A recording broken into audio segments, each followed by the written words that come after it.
In 8th grade FCS, you're going to learn some basic sewing skills by using a sewing machine, which can be a really great tool when it's used safely. So in today's video, we're going to cover some safety rules and some different tips for success when it comes to using a sewing machine.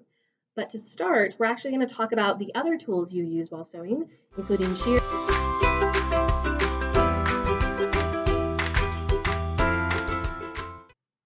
One of the tools that you're going to use most frequently are shears.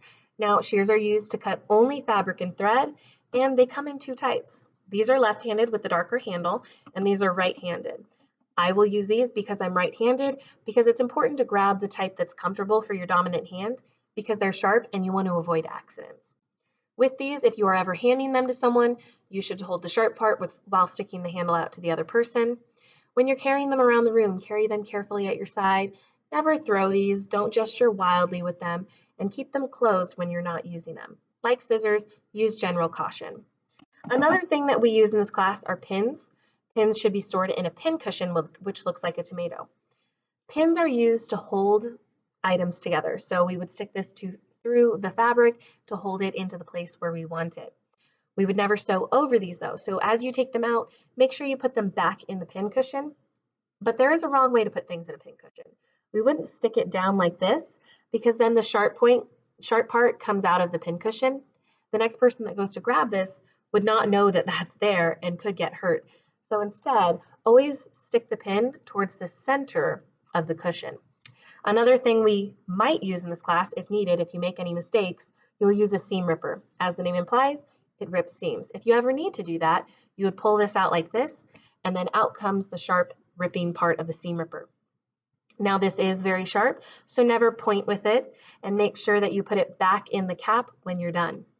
Another thing is the seam gauge. The seam gauge is a 6-inch metal ruler used to gauge seams.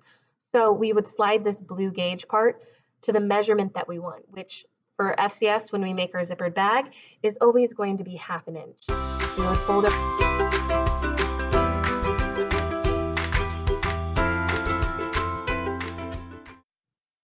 When you are sewing, make sure you guide the thread under and towards the back of the machine to prevent unthreading.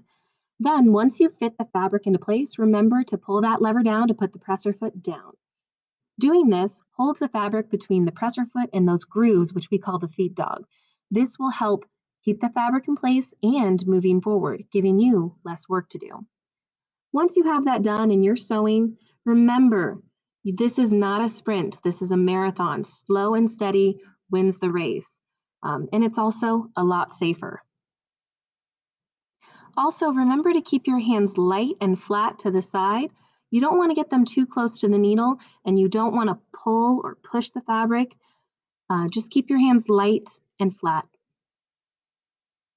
When you finish sewing part of the bag, remember to trim strings that are hanging off the edge of the seam that you just sewed. For a good quality bag and a good grade, this needs to be done.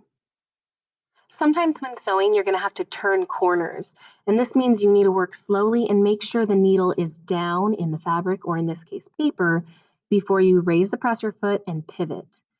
Now, in order to go slow enough, sometimes you're going to have to use the hand wheel. Just make sure that you always turn it towards yourself. Keep these tips and rules in mind throughout sewing skills, and you'll be safe and create an awesome bag.